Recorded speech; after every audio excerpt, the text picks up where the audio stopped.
Olá, queridos companheiros, internautas deste continente invisível. Estamos aqui para mais um estudo do Centro Espírita Luz e Caridade de Santa Cruz. E para a nossa ambientação, temos a página do capítulo 12 do livro Vida Feliz. Foi um livro ditado pelo espírito Joana de Ângeles ao médium baiano Divaldo Pereira Franco.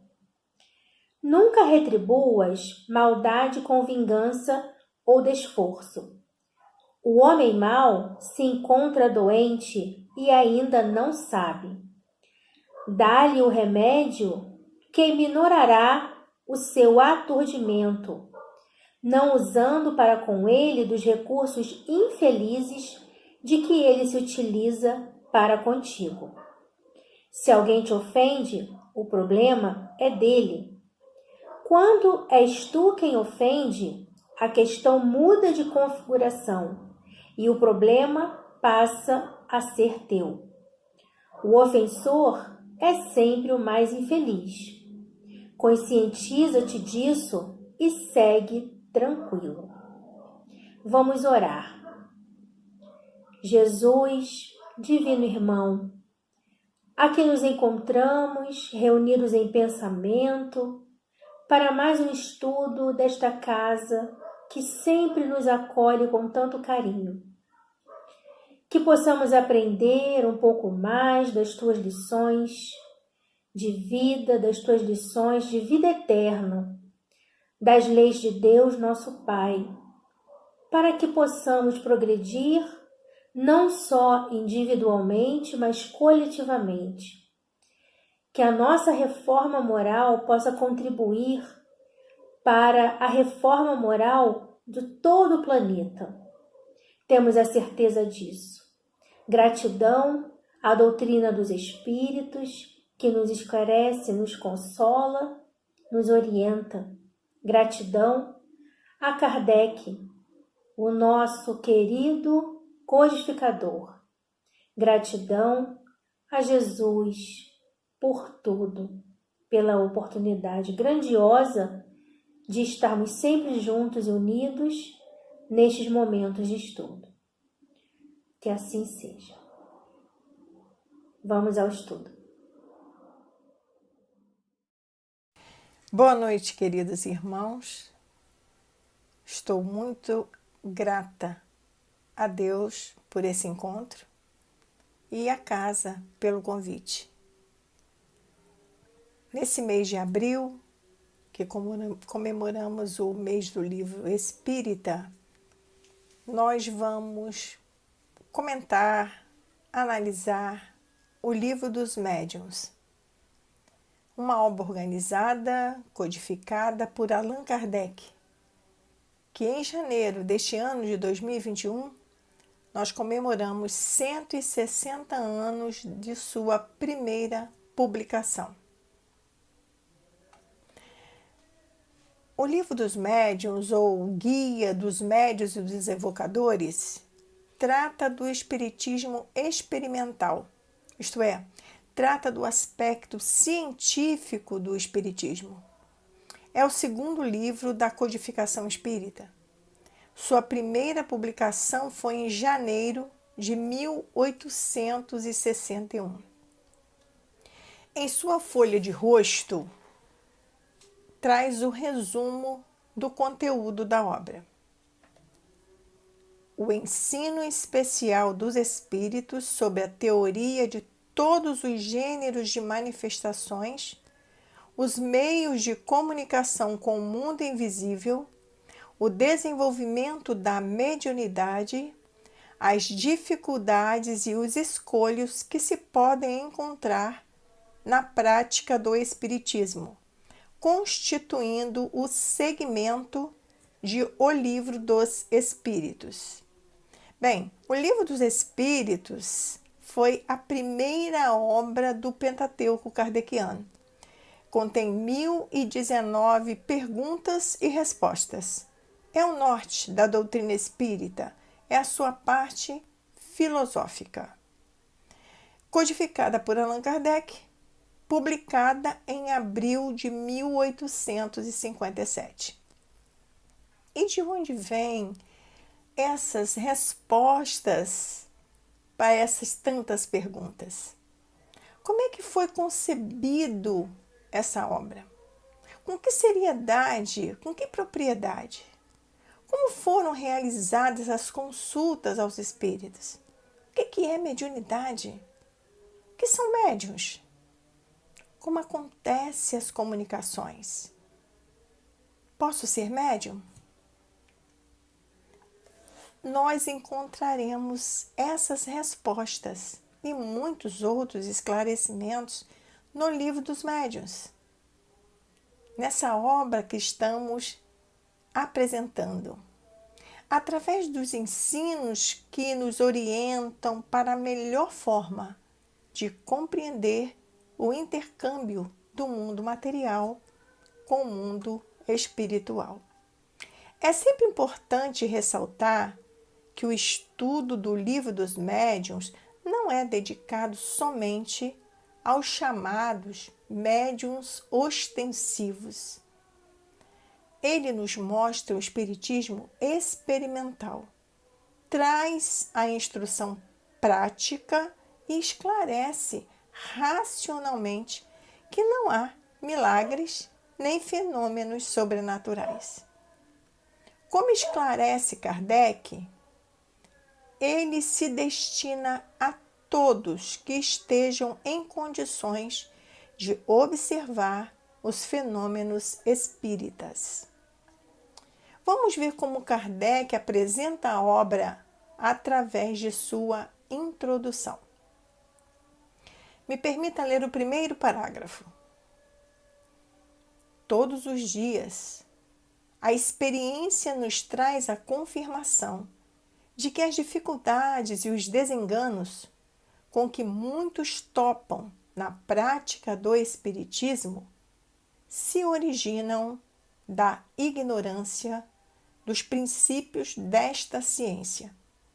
E feliz nos sentimos de haver podido comprovar que o nosso trabalho, feito com o objetivo de precaver os adeptos contra os escolhos de um noviciado, produziu frutos e que a leitura desta obra devem muitos o terem logrado evitá-los. Como esclarece o codificador, o estudo da obra previne perigos e evita escolhos, isto é, evita as dificuldades, os obstáculos da prática mediúnica.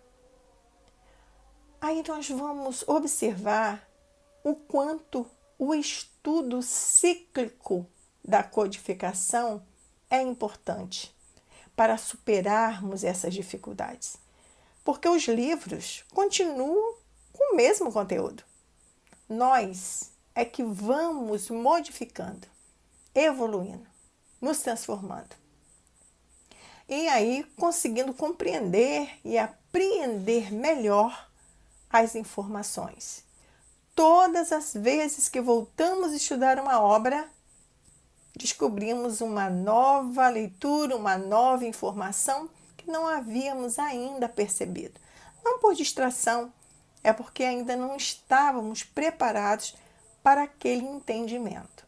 Por isso a importância desse estudo, a importância de sempre rever as obras da codificação. Para todos nós, espíritas, o estudo do Livro dos Médiuns é importantíssimo. Mas para os trabalhadores da área mediúnica, esse estudo é fundamental. E a casa geralmente oferece esse estudo, oferece essa partilha de conhecimento, que é importante estudar no grupo, porque surgem as dificuldades e a gente vai sanando uns com os outros dentro da nossa capacidade momentânea. Por isso que é importante reestudar. Vamos então visitar o corpo dessa obra, dessa magnífica obra, que possui 2 partes, com 350 itens numerados, facilitando a localização em uma possível consulta. Na primeira parte, nós temos as noções preliminares, que é dividida em 4 capítulos. Capítulo 1, há espíritos. Capítulo 2, o maravilhoso e o sobrenatural. Capítulo 3, método. Capítulo 4, sistemas. Vamos observar o capítulo 1. Há espíritos? O capítulo 1 começa no item 1 e vai até o item 6. Esse capítulo fundamenta em bases sólidas, com fatos, raciocínio lógico, comprovando a existência dos espíritos. No item 4 desse capítulo, Kardec argumenta dessa forma: como a existência da alma e de Deus, consequência uma da outra, constitui a base de todo o edifício, antes de nós iniciarmos qualquer discussão espírita, precisamos saber se o nosso interlocutor admite essa base. Se essas questões: credes em Deus? Credes que tendes uma alma? Credes na sobrevivência da alma após a morte? Se a base for admitida, não como simples probabilidade, mas como coisa evidente, incontestável, a existência dos espíritos decorrerá muito naturalmente dessa base. Então, é interessante essa reflexão que nos apresenta, para que a gente entenda que existe uma base para que a gente consiga compreender a existência dos espíritos. No capítulo 2, o maravilhoso e o sobrenatural. Esse capítulo vai do item 7 ao 17. São considerações, comparando opiniões que nos levam a profundas reflexões. E no último parágrafo, nos traz a seguinte conclusão: algumas pessoas contestam os fenômenos espíritas precisamente porque tais fenômenos lhes parecem estar fora da lei comum e porque não logram achar-lhes qualquer explicação. Dá-lhes uma base racional e a dúvida desaparecerá.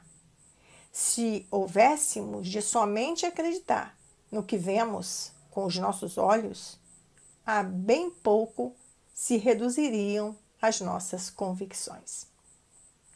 No capítulo 3, método, vai do item 18 ao 35, onde Kardec esclarece a melhor forma de estudar para adquirir o conhecimento do Espiritismo. Lembrando que é necessário seriedade e continuidade. E ele sugere o estudo nessa ordem. Primeiro, o que é o Espiritismo, que é um pequeno livro que mostra a base, a linguagem básica, o fundamento do que é o Espiritismo. Responde a essas indagações primeiras que temos quando queremos e vamos buscar conhecer essa doutrina. Posteriormente, ele indica o Livro dos Espíritos, que já vai aprofundar com perguntas que atendem a todas as nossas necessidades. E só então passar para o terceiro livro, o Livro dos Médiuns, porque estaríamos já preparados com a base de compreensão da doutrina para posteriormente estudar e verificar sobre essa comunicabilidade com os espíritos.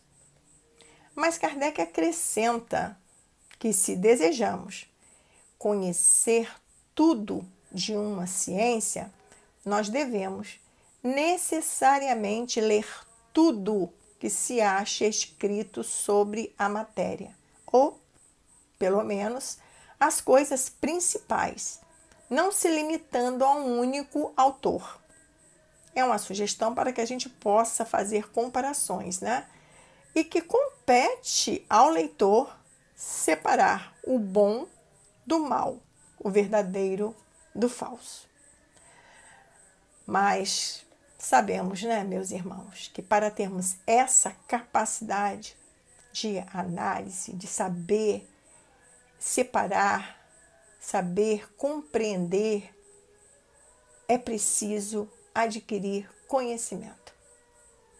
E a casa espírita nos oferece essa possibilidade através de todos os trabalhos, nas reuniões doutrinárias, dos grupos de estudo, na evangelização, de todo o trabalho que ela nos disponibiliza. Porque o ensino está em toda parte. Kardec faz muito essa observação no decorrer dessas reflexões. Que a gente, quando fala em estudar, a gente formaliza uma condição. Mas ele chama atenção que aprender e o ensino, quer dizer, o que a gente pode aprender está em todas as situações.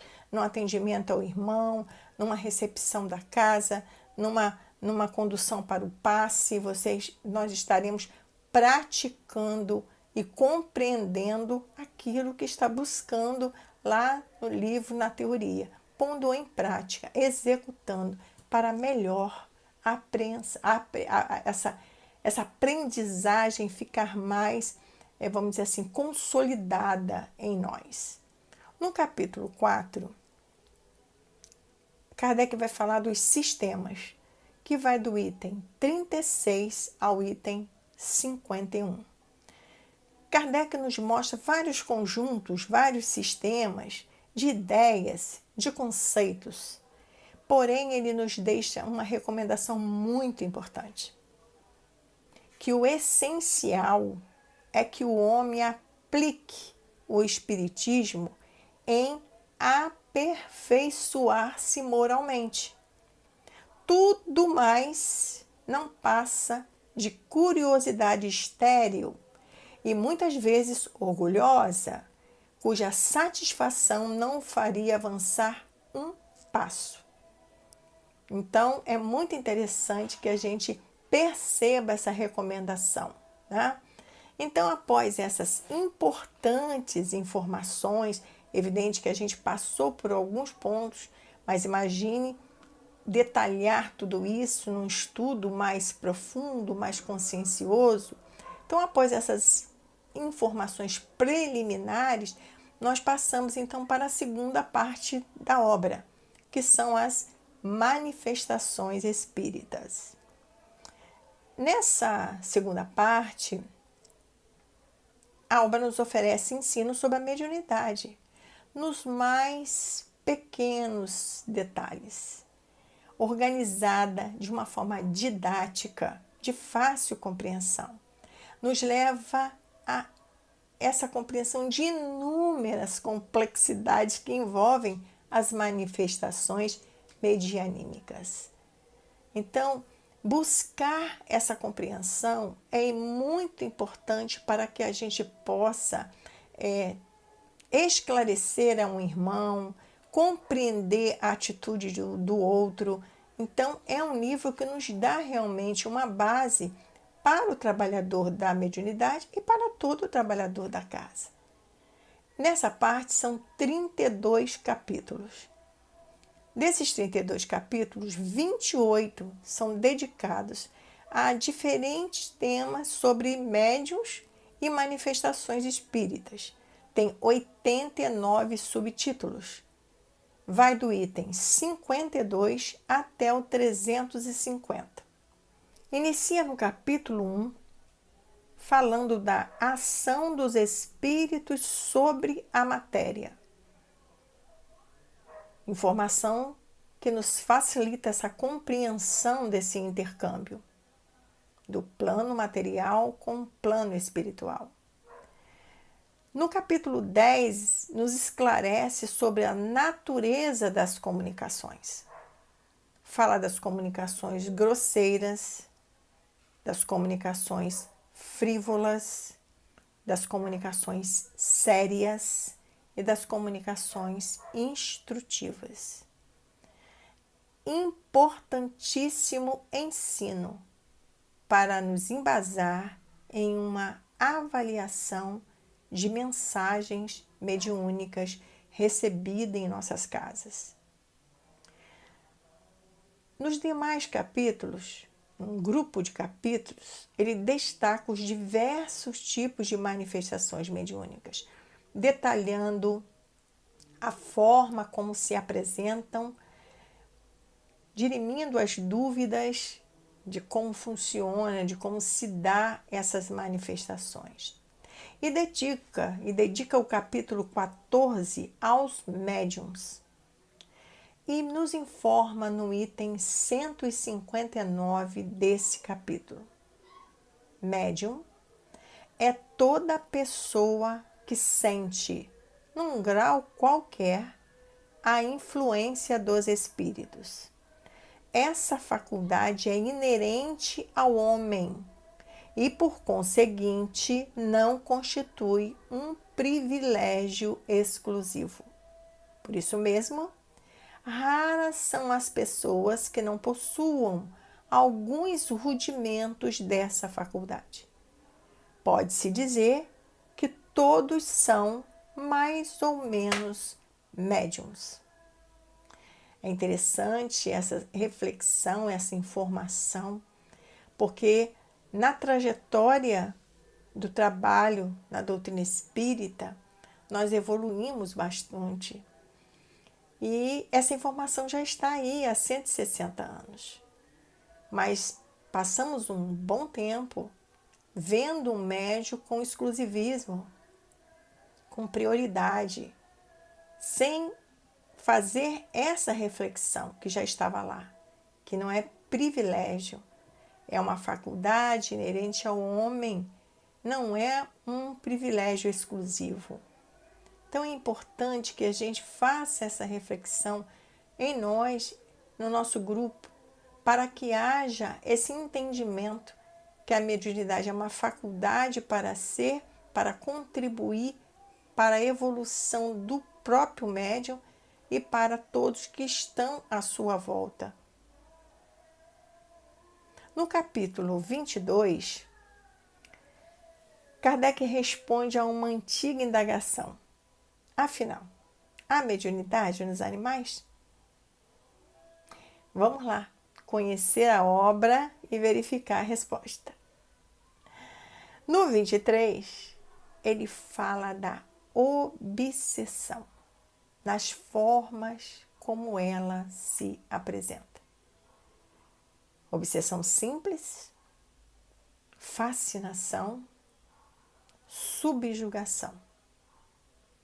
Mas também dedica um subtítulo nas causas da obsessão e um outro subtítulo, os meios de combater a obsessão. É um capítulo muito interessante, muito importante para ser estudado por todos nós. No capítulo 28, nos orienta sobre o charlatanismo e as mistificações. Isso é sempre uma discussão, né? Dentro do ambiente da casa espírita, do ambiente das reuniões mediúnicas, e é muito importante que tenhamos bases sólidas para discutir sem preconceito, analisar com seriedade essas condições. No capítulo 29, vai nos esclarecer sobre as reuniões e sociedades espíritas. Eu vou destacar um pequeno trecho do item 331, que diz assim: uma reunião é um ser coletivo, cujas qualidades e propriedades são a resultante das de seus membros e formam como um feixe. Ora, este feixe tanto mais força terá, quanto mais homogêneo for. Essa reflexão nos faz nos perguntar: como fazemos esse feixe?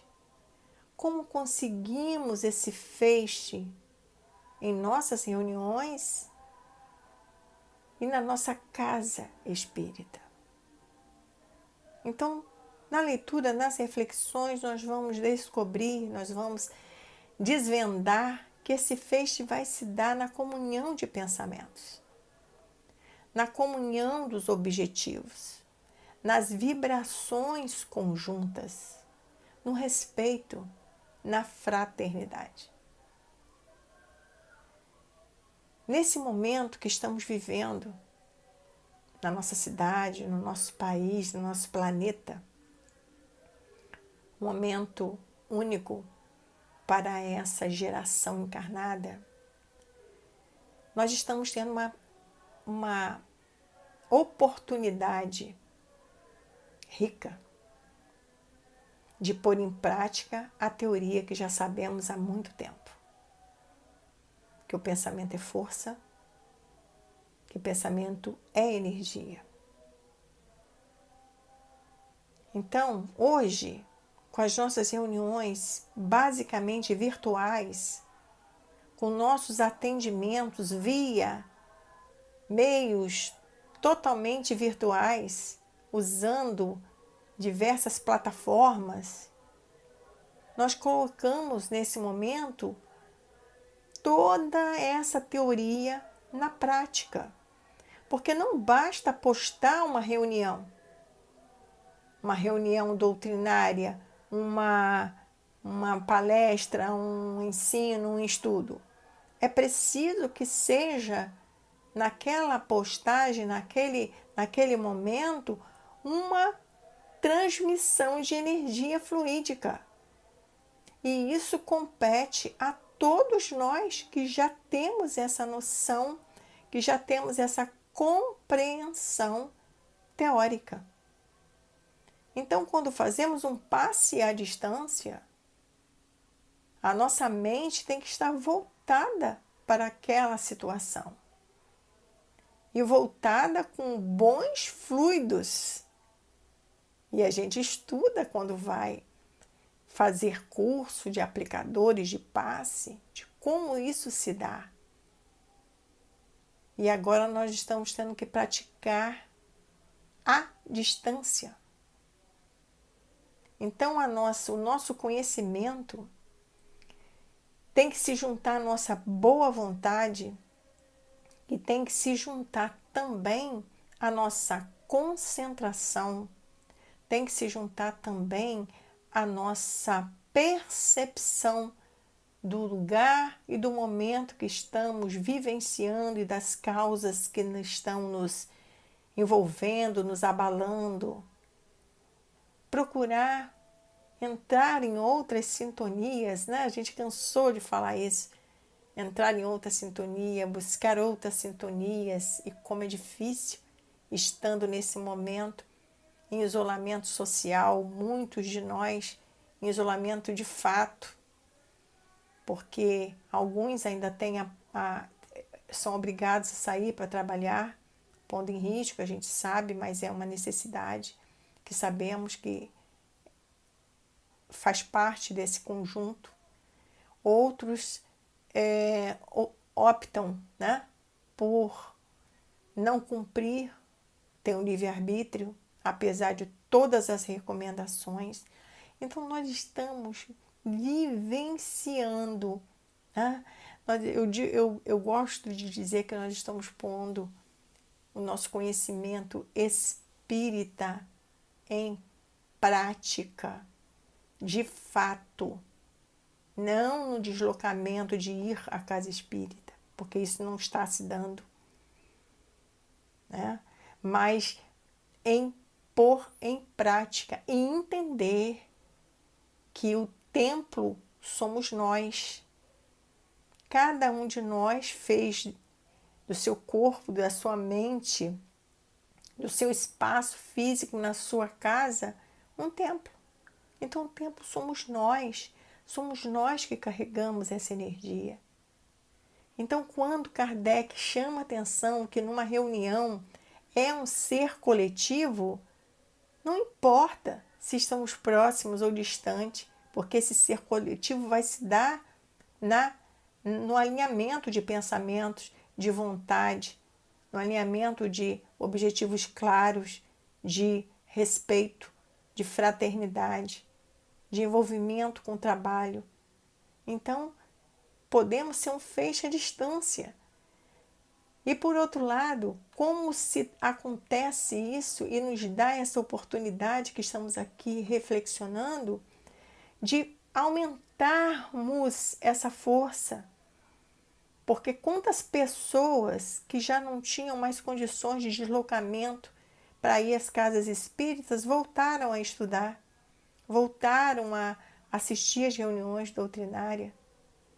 Quantas pessoas que estão distantes em outros estados, algumas casas estão recebendo companheiros de outros países, brasileiros que foram morar em outros países e estão oportunizados agora a formar esse feixe de pensamentos.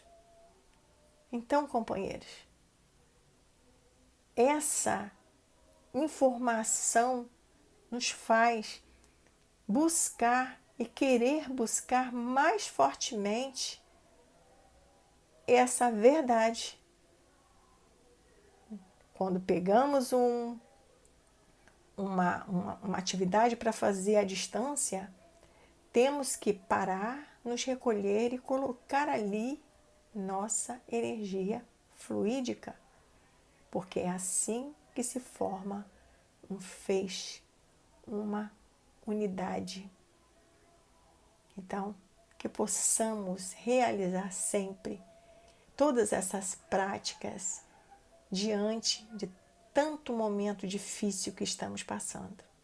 Nós que já temos esse conhecimento, não somos privilegiados, mas podemos ajudar, colaborar com aqueles que ainda não têm o conhecimento, com aqueles que sofrem mais por não ter esse conhecimento, por não responder aquelas perguntas que Kardec nos coloca na condição da base sólida para sabermos que somos espíritos imortais.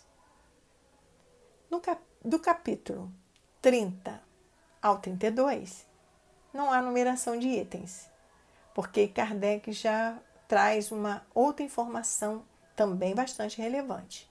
Porque no capítulo 30 ele transcreve o regulamento da Sociedade Parisiense de Estudos Espíritas. Essa sociedade foi fundada em 1º de abril de 1858.